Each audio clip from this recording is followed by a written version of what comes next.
का मैथ्स का पर्चा अब ई मार्किंग और ओएमआर के तरीके से लिया जाएगा। स्टूडेंट का रोल नंबर है 495136। आप 4 को 100% फिल कर दीजिए। तो आप ये नहीं करेंगे क्वेश्चन 2 काट देंगे, ये पेज ब्लैंक छोड़ देंगे। नॉट फॉर यूज, यहाँ बच्चा कुछ नहीं लिखेगा। अगर वो ए भी फिल कर देगा नहीं माना जाएगा, ये कैंसिल हो गया। यहाँ पे सीजर का साइन दिया हुआ है, इस सीजर के साइन से मकसद है कि ये कटिंग हो जाएगी। ये जो लिखना है इन लाइंस में लिख। बार कोड और क्यूआर कोड्स को बिल्कुल स्टूडेंट बिल्कुल मार्क ना करें। कराची में मैट्रिक बोर्ड के नए इम्तिहानी निज़ाम में 9th क्लास का मैथ्स का पर्चा अब ई मार्किंग और ओएमआर के तरीके से लिया जाएगा। इस हवाले से काफ़ी ज़्यादा तलबा और वालिदैन परेशानी में मुब्तला हैं। उनकी परेशानी आसान करने के लिए इस वक्त हमारे साथ बोर्ड ऑफ सेकेंडरी के मॉडरेटर तौसीफ शाह मौजूद हैं। उनसे जानते हैं कि ये ई मार्किंग और ओएमआर क्या है। Board of secondary education Karachi ने मैथमेटिक्स का पेपर 9th मैथमेटिक्स का पेपर जो है वो डिसाइड किया कि इस साल वो ई मार्किंग के थ्रू कंडक्ट करेंगे। ओएमआर और ई मार्किंग पे तकरीबन 750 टीचर्स को बोर्ड ऑफ मैट्रिक एजुकेशन के अंदर ट्रेन किया है। स्टूडेंट का रोल नंबर है 495136। अब 4 इसके नीचे 4 ढूंढिए कहाँ है, ये रहा 4। आप 4 को 100% फिल कर दीजिए, ठीक है। अच्छा, इसको 100%। फिर है 9। अब आप 9 की सीट में आइए और ये 9 को आप फिल कर दीजिए 100% और 6 को फिल कर दिया, ठीक है। ये देखिए आप, अब मशीन जब इसको स्कैन करेगा तो इसका नंबर ऑटोमेटिक 495136 आए। इसका 1 का जवाब सी है, वो 1 की सी में गया और सी को फिल कर दिया उसने। यहाँ पे क्या करेगा, उसको बाद में एहसास होगा नहीं मैं तो सी गलत भर दिया, इसका जवाब तो ए था। अगर वो ए भी फिल कर देगा तो ये कैंसिल हो गया, नहीं माना जाएगा, ये कैंसिल हो गया ये मार्क्स। अब मिसाल के तौर पर कोई बच्चा को लगे कि बी जवाब सही, उसने बस यूं टिक कर दिया, ये गलत है, ये गलत तरीका है, ठीक है, ठीक है। अब सही वाला करके दिखा। सही वाला जैसे 3 का जवाब ए है तो बाकायदा उसको पूरा ए फिल करना होगा। 3rd नंबर करेक्ट है, ये बिल्कुल बिल्कुल सही है 3rd, ठीक है बिल्कुल। बोर्ड ऑफ मैट्रिक एजुकेशन ने हमने खुद 750 टीचर्स को 5 सेशन में ट्रेन किया है। खबर नॉट फॉर यूज, यहाँ बच्चा कुछ नहीं लिखेगा। क्वेश्चन 1 तो हो गया एमसीक्यूज का, अब ये है क्वेश्चन 2। अच्छा, फर्ज करें मैं क्वेश्चन 2 अटेम्प्ट नहीं करना चाहता, तो आप ये नहीं करेंगे क्वेश्चन 2 काट देंगे, ये पेज ब्लैंक छोड़ देंगे।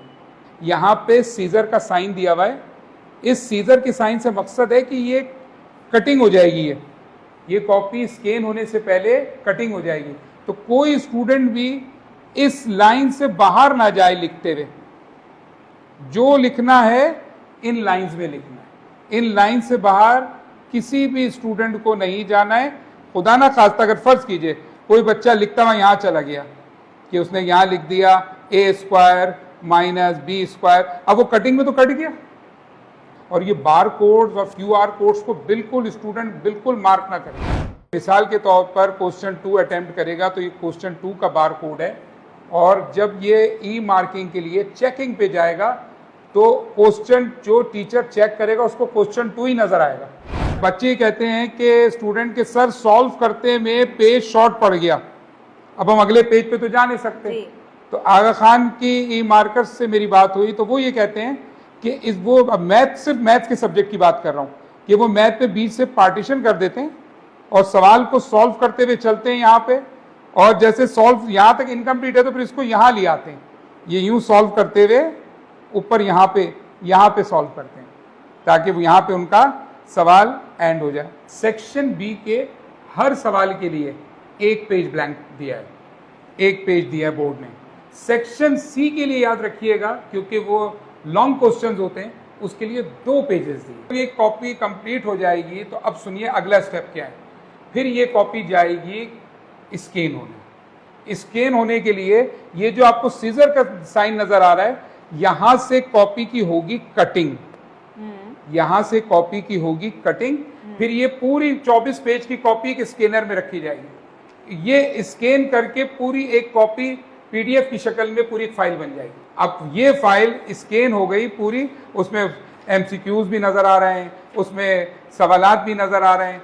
अब ये सवालात सॉफ्टवेयर पे आ जाएंगे। इसमें क्या होगा, आपके मोबाइल पे आ जाएगा, आपके आईपैड पे आ जाएगा, आपके सिस्टम पे आ जाएगा। आप घर बैठ के कॉपी चेक कर सकते हैं टीचर से। क्वेश्चन 2, 3 कोई टीचर चेक करने में कोई गड़बड़ कर रहा है, कोई लापरवाही से चेक कर रहा है, सॉफ्टवेयर में ऐसे ऑप्शन मौजूद हैं कि सॉफ्टवेयर डिटेक्ट कर लेगा कि टीचर कोई मैनिपुलेशन कर रहा है। अब ऐसा नहीं होगा कि एक ही टीचर के पास पूरी कॉपी आ गई।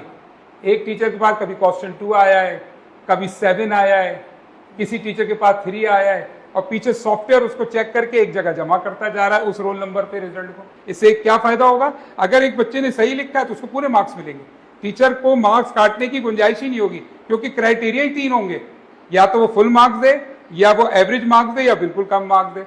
वो जो मैनिपुलेशन करते थे वो खत्म हो जाएगा। अगर कोई स्टूडेंट सवाल नंबर 3 उसको अटैम्प्ट करना हो और वो 2 कर लेता है और 2 के नीचे जो है वो सवाल नंबर 3 कर लेता है, इससे क्या होगा? गड़बड़ हो जाएगी। सवाल नंबर 2 के नीचे 2 ही करना है। ये नहीं कर सकते आप कि 2 काट के आपने अपने हाथ से 3 रख दिया।